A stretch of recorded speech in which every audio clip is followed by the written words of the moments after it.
Hello student, स्वागत है आपका आईसीटी वर्चुअल क्लासेस में। मैं हूं कविता, आपकी बायो टीचर। उम्मीद करती हूं आप सभी अच्छे होंगे और स्वस्थ होंगे। तो क्लास कंटिन्यू करेंगे अपना चैप्टर, और चैप्टर का नाम है आपका बायोटेक्नोलॉजी प्रिंसिपल एंड प्रोसेस।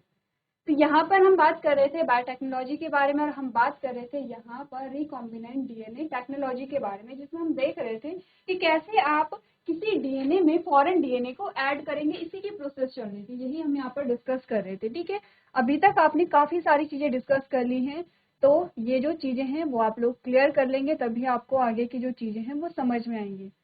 हमारा जो स्टेप चल रहा था वो था हमारा जो फॉरेन डीएनए है वो आप होस्ट सेल में क्या कर रहे थे, इंसर्ट कर रहे थे। हमारा टॉपिक चल रहा था, आप क्या कर रहे थे, जो आपका रिकॉम्बिनेंट प्लाज्मिड आया था, यानी कि आपने क्या किया था, प्लाज्मिड को लिया, प्लाज्मिड में आपने अपना जीन ऑफ इंटरेस्ट डाला। अब आपने उस प्लाज्मिड को होस्ट सेल में क्या करना है, डालना है। तो अब आपके पास कुछ ऐसे रिजल्ट आए थे। ठीक है, क्या डिस्कस किया था अभी तक हमने कहा कि यहाँ पर सबसे पहले प्लाज्मिड को देखते हैं। ठीक है, प्लाज्मिड फर्स्ट और प्लाज्मिड सेकंड आपके पास आए हैं, यानी कि आपके पास दो सिचुएशन आई थी। दो सिचुएशन में हमने कहा कि हो सकता है कि जो प्लाज्मिड था उसमें आपका जीन ऑफ इंटरेस्ट गया ही नहीं। पहली तो कंडीशन यही हो सकती है कि आपका जीन ऑफ इंटरेस्ट उस प्लाज्मिड में गया ही नहीं था। तो आपने क्या बोला, नॉन रिकॉम्बिनेंट प्लाज्मिड इसे कहा, क्योंकि रिकॉम्बिनेशन हुआ ही नहीं है। क्लियर है इतनी बात? ठीक है। लेकिन आपने कहा कि आपका जो प्लाज्मिड है उसके अंदर आपका जीन ऑफ इंटरेस्ट इंसर्ट हो गया है, और इसे आपने क्या बोला था, रिकॉम्बिनेंट प्लाज्मिड कहा था। अब यहाँ पर प्लाज्मिड आपके पास दो आए हैं, तो आपने कहा कि जब आपने होस्ट सेल के अंदर प्लाज्मिड डाला तो आपके पास तीन केसेस आ सकते हैं, जिसमें आपने सेल ए, सेल बी और सेल सी से डिनोट किया है। सबसे पहले आपने बात की, हो सकता है सेल सी पे ध्यान देंगे। सबसे पहले हो सकता है कि सेल के अंदर प्लाज्मिड गए ही जाए ही ना, कोई भी प्लाज्मिड हो, चाहे रिकॉम्बिनेंट प्लाज्मिड हो चाहे नॉन रिकॉम्बिनेंट प्लाज्मिड हो, कोई भी प्लाज्मिड सेल के अंदर गया ही नहीं। इस प्रकार के सेल को आपने कहा नॉन ट्रांसफॉर्मेड सेल, ऐसी सेल जिसमें ट्रांसफर हुआ ही नहीं है। क्या कहा आपने इसे, नॉन ट्रांसफॉर्मेड सेल कहा था। ठीक है, तो आपने कहा कि ये सेल तो आप पहले हटा लेते हैं। फिर आपने कहा कि दूसरी जो सेल थी, हो सकता है कि उसमें ऐसा प्लाज्मिड गया जो कैसा था, नॉन रिकॉम्बिनेंट था। तो आपने कहा यहाँ पर ट्रांसफर तो हुआ है प्लाज्मिड का, लेकिन कैसा प्लाज्मिड था, नॉन रिकॉम्बिनेंट प्लाज्मिड था। तो इस प्रकार के सेल को आपने क्या बोला था, non recombinant transformant cell. Plasmid कैसा है, नॉन रिकॉम्बिनेंट है, लेकिन ट्रांसफर हुआ है यहाँ पर। ठीक है, और तीसरी यानी कि जो आपके पास सेल नंबर ए आई है, उसमें आपने क्या बोला, आपका वो प्लाज्मिड गया है जिसमें आपके पास जीन ऑफ इंटरेस्ट था। इस प्रकार की सेल को आपने क्या कहा, रिकॉम्बिनेंट ट्रांसफॉर्मेंट सेल। ठीक है, रिकॉम्बिनेशन भी हुआ है, ट्रांसफर तो हुआ ही है। ठीक है, आपने कहा ट्रांसफर हुआ है, लेकिन कैसा ट्रांसफर हुआ है, रिकॉम्बिनेंट प्लाज्मिड का ट्रांसफर हुआ है। अब देखिए, ये सारी चीजें हम कर क्यों रहे थे, हम बार बार जब भी हम कोई टॉपिक डिस्कस करते हैं आपको ये नहीं भूलना चाहिए हम क्यों ये पढ़ रहे हैं। एक्चुअली में हमारा एम क्या था, हमने बोला हमें क्या करना था, अपने जीन को ट्रांसफर करना था एक ऑर्गेनिज्म से दूसरे ऑर्गेनिज्म में। और उसका क्या रीजन हमने कहा था, हमने कहा अलग अलग रीजन हो सकते हैं। हो सकता है कि यहाँ पर हमें क्या करना है, जो फॉल्टी जीन है उसे सही करना है, यानी कि जो खराब जीन है उसे रिप्लेस करना है, या फिर हमें अपनी जीन की कॉपी बनानी है, जिसमें अपने इंसुलिन का एग्जांपल लिया था। हमने कहा क्योंकि आप देख रहे हैं कि डायबिटीज के जो केस हैं वो डे बाय डे बढ़ते चले जा रहे हैं, आपको इंसुलिन की आवश्यकता है, आप इंसुलिन को कल्चर करा रहे हैं, तो आपने क्या कहा, इंसुलिन के जीन की कॉपी बना देते हैं। जितने जीन हमारे पास बनेंगे उतने ही क्या होगा, आपके पास इंसुलिन का प्रोडक्शन बढ़ेगा। ठीक है, अब हमें करना क्या है, हमने बोला कि यहाँ पर जो आपका जीन ऑफ इंटरेस्ट इस सेल के अंदर आ गया है, फॉर एग्जाम्पल हमने कहा कि हमें इसकी कॉपी बनानी है।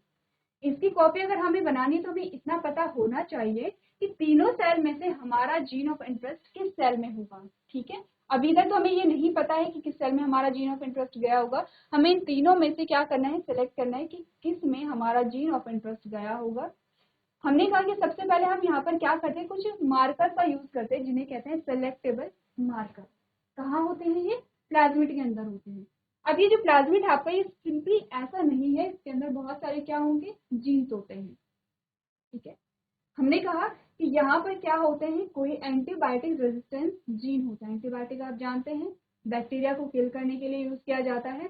रेजिस्टेंस जीन का मतलब होता है कि जो बैक्टीरिया को किल करने वाले जो एंटीबायोटिक हैं उनसे क्या करें, ये रेजिस्टेंस करें। यानी कि आपने बोला अगर आपके प्लाज्मिड में एंटीबायोटिक रेजिस्टेंस जीन है, इसका मतलब क्या है कि एंटीबायोटिक को रेजिस्ट करता है, एंटीबायोटिक का प्रतिरोध करता है, एंटीबायोटिक के फंक्शन को क्या करता है वहां पर इनएक्टिव करता है। यानी कि अगर इस सेल में, अगर इस प्लाज्मिड में एंटीबायोटिक रेजिस्टेंस जीन है तो इस पर एंटीबायोटिक का कोई प्रभाव नहीं पड़ेगा। ठीक है, हमने यही किया, हमने कहा कि यहाँ पर जो प्लाज्मिड होता है, प्लाज्मिड में एंटीबायोटिक रेजिस्टेंस जीन होते हैं। अब हमने क्या किया, तीनों प्रकार की सेल में हमने एंटीबायोटिक का छिड़काव कर दिया, एंटीबायोटिक को आपने डाल दिया। तो आपने देखा कि जिस सेल में आपका प्लाज्मिड ट्रांसफर ही नहीं हुआ था तो वो तो पहले ही क्या हो जाएगी, यहाँ पर डेड हो जाएगी। ठीक है, वो पहले ही डेड हो जाएगी। कैसे डेड होगी, हमने प्रीवियस लेक्चर में डिस्कस किया था, क्योंकि इसकी ग्रोथ यहाँ पर रुक जाएगी। क्योंकि आपने बोला कि जो बैक्टीरिया इस प्रकार से कॉलोनी में उगते हैं, तो यहाँ पर आप ग्रोथ देखेंगे, यहाँ पर आप ग्रोथ देखेंगे, ये सेल ए होगी, ये सेल बी होगी और ये सेल सी है। तो सेल सी में आपने देखा कि ग्रोथ हो ही नहीं रही है, जबकि आपने क्या पढ़ा था, जो माइक्रोब्स होते हैं बहुत जल्दी रेप्लिकेट करते हैं, बहुत जल्दी अपनी ग्रोथ करते हैं। क्लियर है इतनी बात। अब हमें करना है इन दोनों में डिफरेंस, उसके लिए हमें पढ़ना है सेलेक्टेबल मार्कर्स, और उस सेलेक्टेबल मार्कर्स को पढ़ने के लिए आपको पढ़ना है प्लाज्मिड के बारे में। ठीक है, सेलेक्टेबल मार्कर्स के बारे में हमने क्या बात की थी कि ये ऐसे जीन्स होते हैं जो क्या होते हैं, प्लाज्मिड में प्रेजेंट होते हैं। एग्जाम्पल आपके पास आया था एंटीबायोटिक रेजिस्टेंस जीन और हर्बिसाइड रेजिस्टेंस जीन। अब हम बात कर रहे थे यहाँ पर इसके बारे में, PBr322 प्लाज्मिड के बारे में। अब PBr322 के बारे में हमने क्या बात की थी, हमने कहा था इसमें सिलेक्टेबल मार्कर होंगे। बेसिकली हम सिलेक्टेबल मार्कर के बारे में पढ़ रहे थे। तो PBr322 प्लाज्मिड आपकी बुक में दिया गया है, इमेज आपकी बुक में दी गई है, मैंने आपको कल होमवर्क में दिया था, आप लोग एक बार इसका जो स्ट्रक्चर है वो पढ़ के आएंगे। ठीक है, अब देखिए जो PBr322 है ये क्या है, एक आर्टिफिशियल प्लाज्मिड है। इसे क्या किया गया है, बनाया गया है। यहाँ पर जितने भी डिजायरेबल कैरेक्टर्स हैं, जितने भी हमारे लिए बेनिफिशियल कैरेक्टर हो सकते हैं प्लाज्मिड में, वो इन सब में क्या किया गया है, सारे जो कैरेक्टर इसमें फिट किए गए हैं। क्या क्या वो कैरेक्टर होते हैं देख लेते हैं। ठीक है, तो कुछ मेन कैरेक्टर्स होते हैं किसके, PBr322 के, वो आप देख सकते हैं। ये इमेज है PBr322 की, आपको अलग अलग कलर में अलग अलग चीजें दिखाई गई हैं। सबसे पहले रिस्ट्रिक्शन साइट की बात करते हैं। रिस्ट्रिक्शन साइट आपके पास क्या आती है, BAMH1 हिंद थर्ड, साल 1, PVU first, PVU second, TST1, इकॉर1 एंड क्लावन। क्या है ये आपके सारे। अगर मैं आपसे पूछूं इकॉर1 क्या था, एग्जाम्पल में जब आपने पढ़ा था किसके बारे में, रिस्ट्रिक्शन एंजाइम्स के बारे में आपने पढ़ा था। और जब आप बात कर रहे थे नेमिंग ऑफ रिस्ट्रिक्शन एंजाइम्स की नेमिंग कैसे करें। अब रिस्ट्रिक्शन एंजाइम आप लोग, मैं मान के चल रही हूँ, भूल ही नहीं होंगे। रिस्ट्रिक्शन एंजाइम के बारे में जब हमने बात की थी, आपने बोला था इन्हें हम क्या कहते हैं, मॉलिकुलर सीजर भी कहते हैं। ठीक है, आणविक कैंची भी इन्हें हम कहते हैं।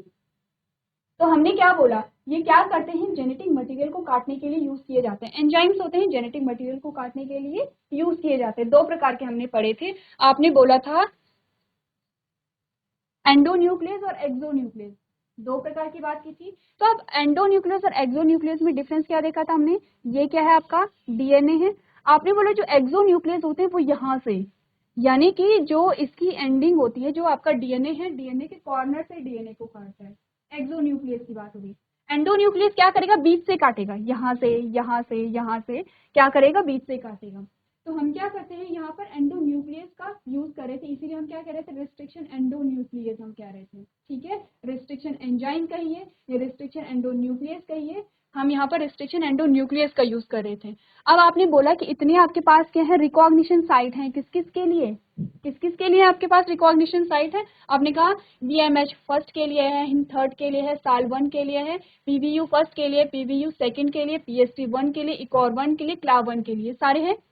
आपको अलग अलग कलर से अलग अलग नाम दिखा रखे हैं, अलग अलग रीजन दिखा रखे हैं, कंफ्यूजन नहीं होनी चाहिए आपको। ठीक है, पता चल गया। अब हमने क्या बोला था, इस पॉइंट से आप क्या समझे, इस पॉइंट से आप ये समझे, हमने बोला एक जो आइडल प्लाज्मिड आपके पास आता है वो कैसा होता है, उसमें क्या होते हैं, अलग अलग रिस्ट्रिक्शन एंडोन्यूक्लियस के लिए अलग अलग रिकॉग्निशन साइट होनी चाहिए। इसका मतलब कि एक जो आइडल आपका प्लाज्मिड होता है उसमें बहुत सारी रिकॉग्निशन साइट होनी चाहिए। समझ रहे रिकॉग्निशन साइट क्या होती है, हमने पिछले जो लेक्चर थे उसमें यही सारी चीजें डिस्कस की थी प्लाज्मिड के बारे में, रिकॉग्निशन साइट क्या होती है। ठीक है, और स्टिकी एंड्स क्या होते हैं, ब्लंट एंड्स क्या होते हैं, आप लोग प्रीवियस लेक्चर को देख सकते हैं। हमने ये बात यहाँ पर की है, हमने बोला रिकॉग्निशन साइट का मतलब क्या। अब फिर से देखिए, आपको सारे जो पॉइंट्स है वो देखने पड़ेंगे। आपने कहा कि हमें क्या करना है, एक किसी ऑर्गेनिज्म ए का जो डीएनए है वो हमें ऑर्गेनिज्म बी में ट्रांसफर करना है। इसके कुछ स्टेप्स हमने पढ़े थे। सबसे पहले आपने आइसोलेशन की थी, पहले आपने डीएनए की आइसोलेशन की थी। आइसोलेशन की ना, आइसोलेशन में हमने क्या किया था, डीएनए को क्योंकि इसका डीएनए हमें पास कराना है, क्योंकि इसका डीएनए हमें पास कराना है, तो इसके डीएनए को हमने क्या किया था, निकाला था। इस ऑर्गेनिज्म की सेल से इसके डीएनए को निकाला, जिसे आइसोलेशन कह रहे थे। अब हमने क्या बोला, हमने बोला हमें पूरा का पूरा डीएनए ट्रांसफर नहीं करना है, हमें तो सिर्फ पीस ऑफ डीएनए ट्रांसफर करना है, जिसे जीन कहते हैं। तो हमें जीन को निकालना है। जीन को निकालने के लिए आप पूरा जो आपका डीएनए का थ्रेड है उसे आपको छोटे छोटे पार्ट में डिवाइड करना पड़ेगा, जिसे आप क्या कह रहे थे, फ्रेगमेंटेशन कह रहे थे। क्या कहते हैं, फ्रेगमेंटेशन कहते हैं। ठीक है, कटिंग ऑफ डीएनए। फ्रेगमेंटेशन के लिए आप क्या यूज कर रहे हैं, आपने कहा एंजाइम्स का यूज हम कर रहे हैं, और इन्हीं एंजाइम्स को हम रिस्ट्रिक्शन एंडोन्यूक्लियस कह रहे हैं, जिसके बारे में कुछ देर पहले हमने डिस्कस किया है। ठीक है, अब हमने कहा ये जो एंजाइम्स होते हैं, ये जो आणविक कैंची भी इन्हें कहते हैं। ठीक है, क्योंकि काटने का काम कर रहे हैं, और किसको काट रहे हैं, आपके आनुवंशिक पदार्थ को काट रहे हैं, इसलिए इन्हें आणविक कैंची कहते हैं। तो आपने कहा कि ये जो आणविक कैंची होते हैं, ये जो एंजाइम्स होते हैं, ऐसा नहीं है कि ये डीएनए को कहीं से भी काट दें, इनकी पर्टिकुलर साइट होती है। ठीक है, पहचानते हैं ये, कैसे पहचानेंगे, आपने कहा जो बेस पेयर होंगे उनका सीक्वेंस कैसा है, उनका अरेंजमेंट कैसा है, उसके अकॉर्डिंग पहचानेंगे। ठीक है, इतनी बात क्लियर है। तो आपने बोला अगर हम इकॉर 1 की बात करते हैं, तो इकॉर 1 की एक स्पेसिफिक साइट है यहाँ पर, इकॉर 1 की क्या होगी, स्पेसिफिक साइट होगी। यानी कि इकॉर 1 क्या करेगा, पहले पहचानेगा, पहले क्या करेगा, पहचानेगा रिकॉग्निशन साइट को, वो साइट जहां से कि उसे कट करना है, वो साइट की जहां पर नाइट्रोजनस बेस का जो सीक्वेंस है वो उसके अकॉर्डिंग हो, और वहीं से क्या करता है, कट करता है। इसी को रिकॉग्निशन साइट कहते हैं। हमने कहा एक जो आइडल प्लाज्मिड होता है, हमारे लिए जो बेनिफिशियल प्लाज्मिड होता है, वो क्या करता है, यहाँ पर जो रिकॉग्निशन साइट होगी वो बहुत सारी रिकॉग्निशन साइट होगी, लेकिन अलग अलग एंडोप्लाज्मिक रेटिकुलम के लिए, अलग अलग सॉरी यहाँ पर किसके लिए होगा, अलग अलग जो एंडोन्यूक्लियस यहाँ पर होते हैं, रिस्ट्रिक्शन एंडोन्यूक्लियस की हम बात कर रहे थे। तो आपने बोला ये अलग अलग रिस्ट्रिक्शन एंडोन्यूक्लियस के लिए क्या होगा, अलग अलग रिकॉग्निशन साइट होगी। तो आपने बोला एक एक रिस्ट्रिक्शन एंडोन्यूक्लियस के लिए एक ही रिकॉग्निशन साइट होनी चाहिए, ये मस्ट है। एक रिस्ट्रिक्शन एंडोन्यूक्लियस के लिए, एक आणविक कैंची के लिए एक ही यहाँ पर रिकॉग्निशन साइट होनी चाहिए। रीजन देखिए क्या होता है, ये प्लाज्मिड है, इस प्लाज्मिड में हमें आणविक कैंची की क्यों आवश्यकता है, ताकि इसे हम काट करके खोल सकें, ऐसे इसे हम क्या कर सकें, खोल सकें। जब हम खोल सकें तो इसमें अपना जीन ऑफ इंटरेस्ट डाल सकें, इस प्रकार से ऐसे। ठीक है, हमें इसको काटने के लिए क्या चाहिए, अपना यहाँ पे रिस्ट्रिक्शन एंडोन्यूक्लियस चाहिए।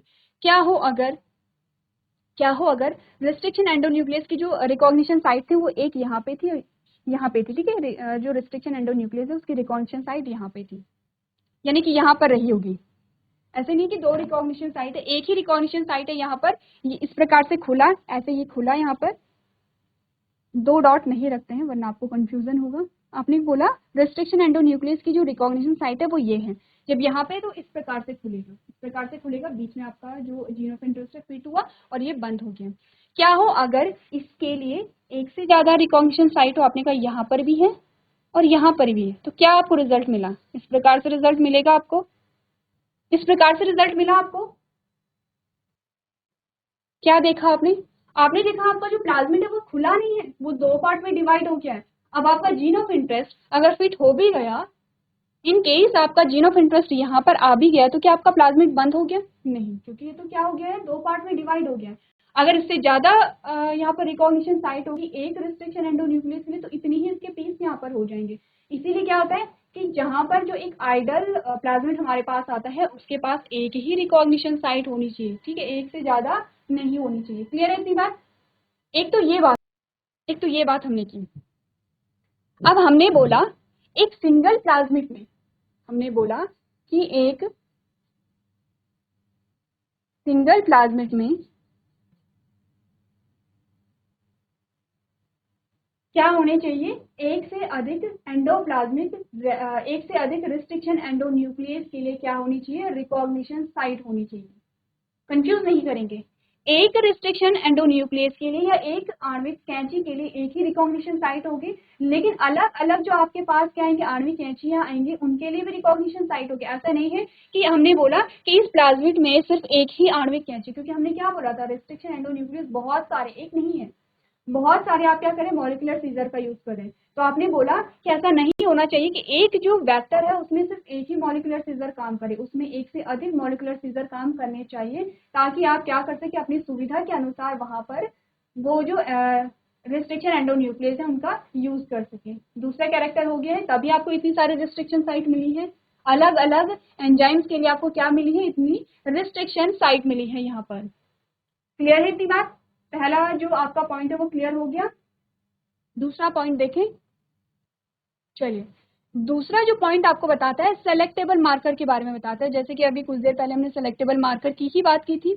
आपने बोले इसमें जो हम एक पर्टिकुलर प्लाज्मिड के बारे में बात कर रहे हैं, PBr322 के बारे में।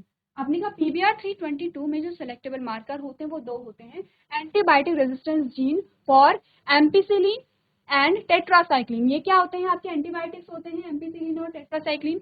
इनके लिए रेजिस्टेंस जीन होता है किसमें, PBr322 में। तो एम्पिसिलिन को आप कैसे लिखते हैं, एम्पिसिलिन कहाँ है आपका, ये आपका एम्पिसिलिन है, ठीक है ठीक है। टेट्रासाइक्लिन ये है आपका, क्लियर है, ये एम्पिसिलिन है आपका और ये आपका क्या है, टेट्रासाइक्लिन है। इसका क्या अर्थ हुआ, इसका अर्थ ये हुआ कि अगर ये प्लाज्मिड किसी बैक्टीरियल सेल में चला जाता है तो उस बैक्टीरियल सेल पर एम्पिसिलिन और टेट्रासाइक्लिन का कोई फर्क नहीं पड़ेगा। ये क्या होता है, सेलेक्टेबल मार्कर होते हैं। अब आप देख सकते हैं कि इसमें PBr322 है या नहीं है।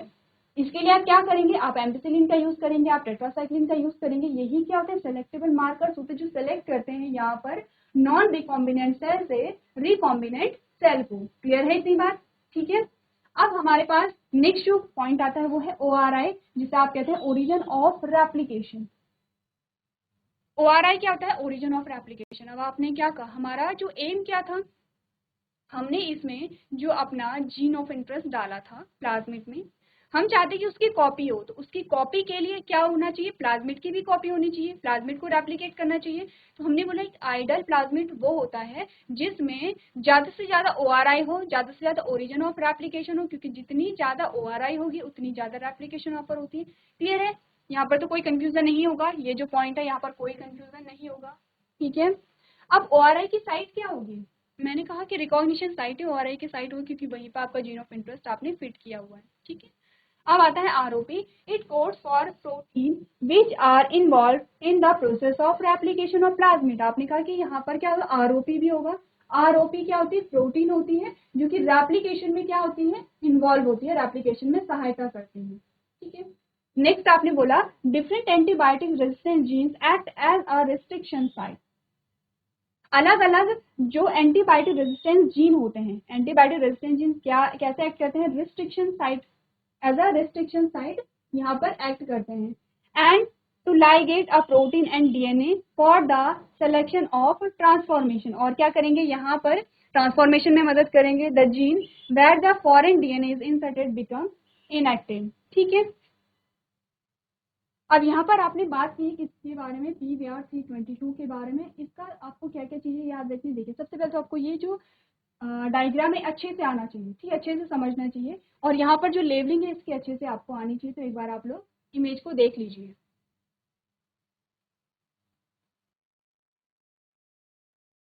चलिए तो नेक्स्ट जो आपके पास टॉपिक आता है उसे पढ़ लेते हैं, cell from non recombinant cell. अब आप कैसे सिलेक्शन करते हैं यहाँ पर उसे एक बार पढ़ लेते हैं। आपने कहा ligation of alien DNA, ligation of alien DNA is carried out at a restriction site present in one of the two antibiotic resistant genes। क्या आपको बोला गया, ligation of alien DNA is carried out at a restriction site present in one of the two antibiotic resistant gene। आपने बोला जो यहाँ पर आपका फॉरेन DNA है वो कहाँ पर होगा, रिस्ट्रिक्शन साइट पर प्रेजेंट होता है।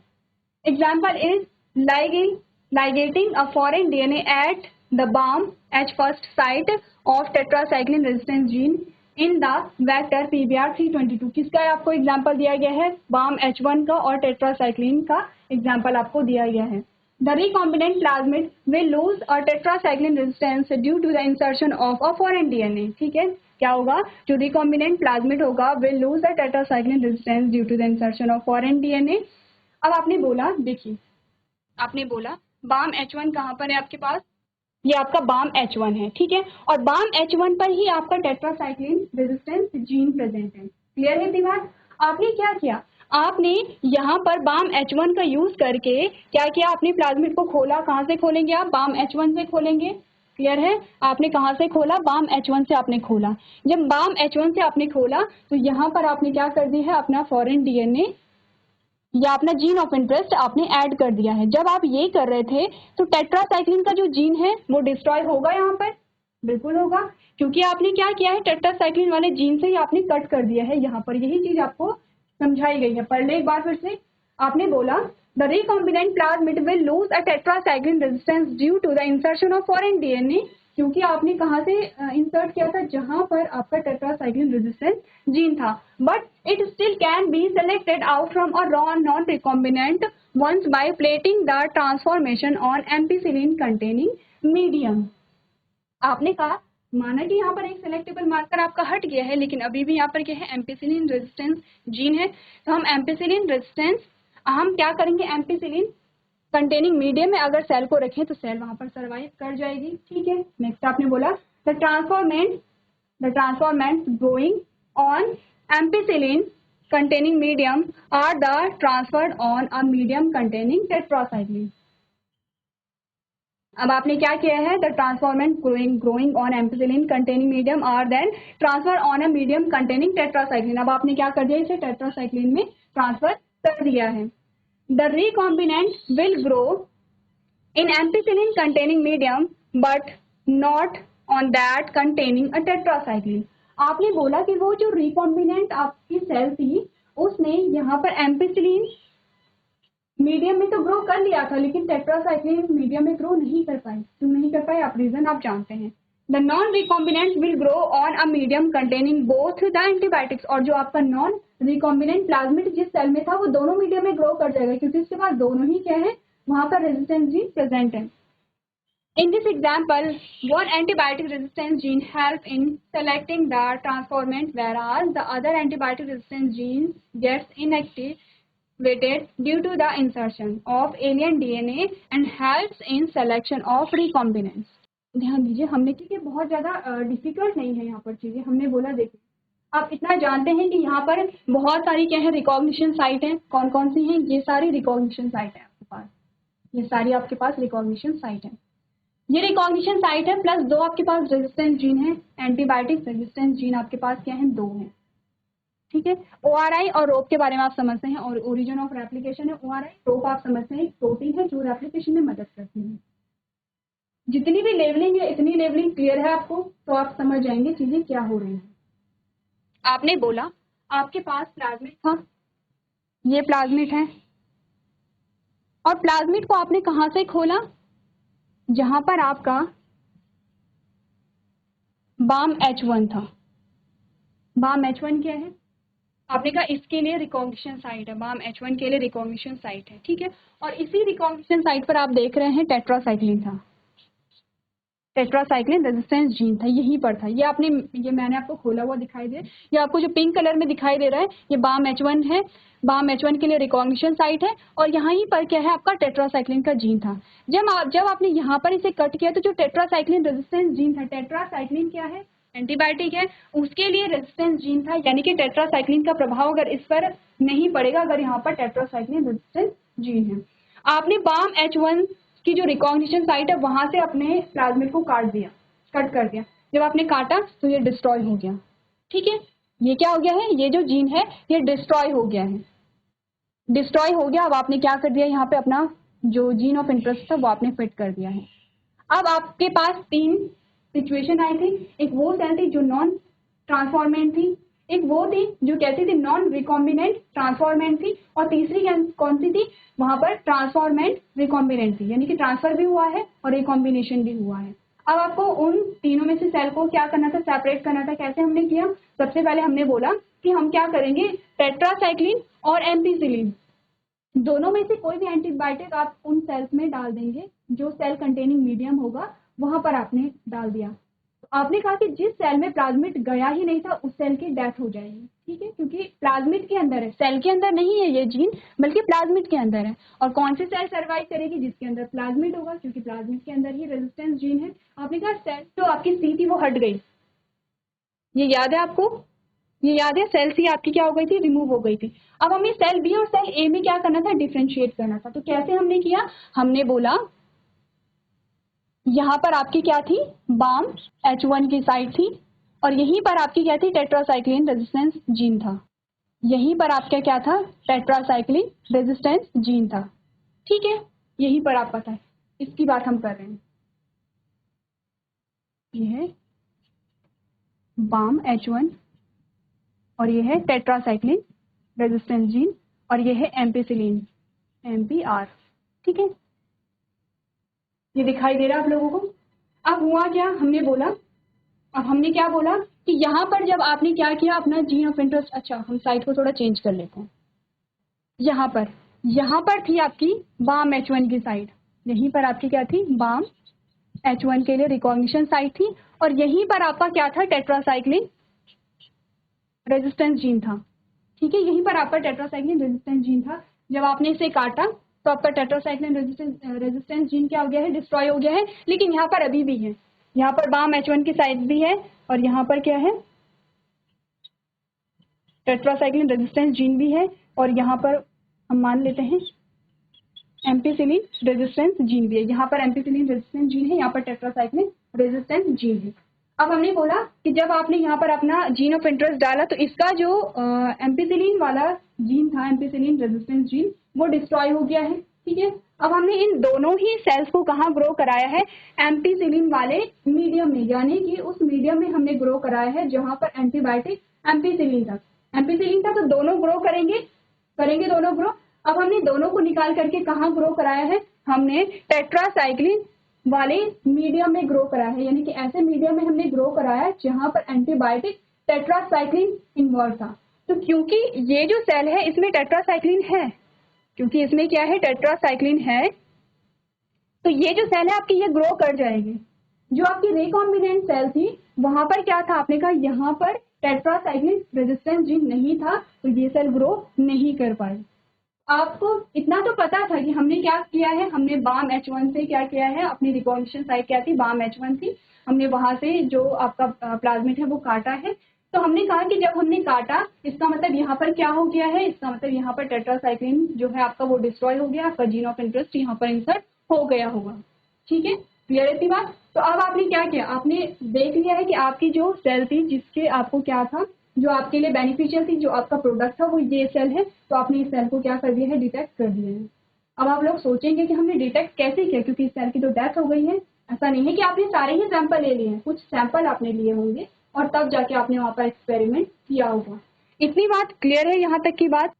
तो अगर आपको यहाँ तक की बात क्लियर है तो जो नेक्स्ट हमारा लेक्चर होगा उसमें हम आगे का जो टॉपिक है वो कंटिन्यू करेंगे। अगर कोई आपको डाउट रह जाता है तो नेक्स्ट लेक्चर में आप लोग पूछ सकते हैं। तो आज के सेशन में हम इतना ही करेंगे। अभी तक क्लास में बने रहने के लिए आपका धन्यवाद।